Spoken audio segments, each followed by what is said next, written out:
All right, Megan. Hey, I was just going to shoot a quick video on this. I shoot tons of videos for my VAs. That's how I do all my trainings with these guys. Sometimes this helps explain this a lot faster. Hang on one second.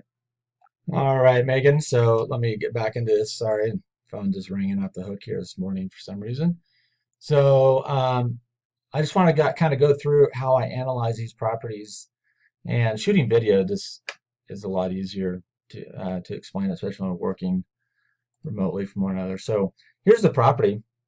It looks really clean. So the only drawback that I can see on this property is that it backs to Prairie View, which is kind of a busy street. However, looking at the comps, let me pull that over. There's nothing, there's only this one over here that's on that's 42nd. I don't know how busy it is there. It obviously picks up right here. But this sold for 325, sold pretty quick.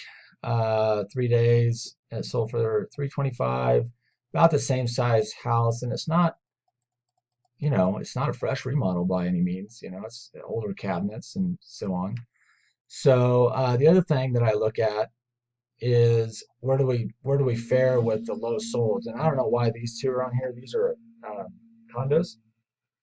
But yeah, 250, we're right in these low solds, and our house is quite a bit bigger with a third car garage. So I'm just scrolling up and looking at some of these. We're already into the 300s, which makes me wonder, depending on condition, are we better just to slap it on the open market at 300 and try to capture, 40,000 on it? But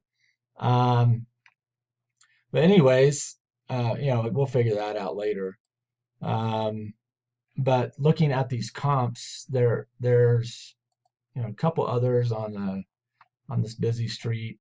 There's 307 that's quite a bit smaller and doesn't have that third car garage, and it's really not even that fixed up in there. So this might be an open market deal that we want to just put back on the MLS and look for a retail buyer, but it depends. Let's take a look at it and see. But let me show you how I kind of analyze these deals, and I'll send all this over to you so you get a grasp for it. So if we're going to buy it at 250, I plug in those numbers there. I plug in my rehab numbers here.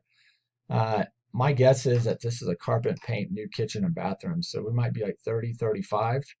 And then here's the range of retail pricing that we go.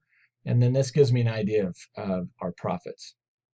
So, so we would probably want to be somewhere around 240 if we're just going to strictly wholesale it, because that's kind of the range that I need to be in with profits to get, a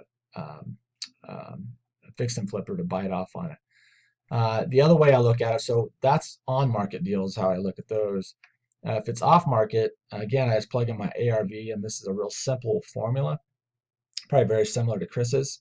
And I plug in my rehab,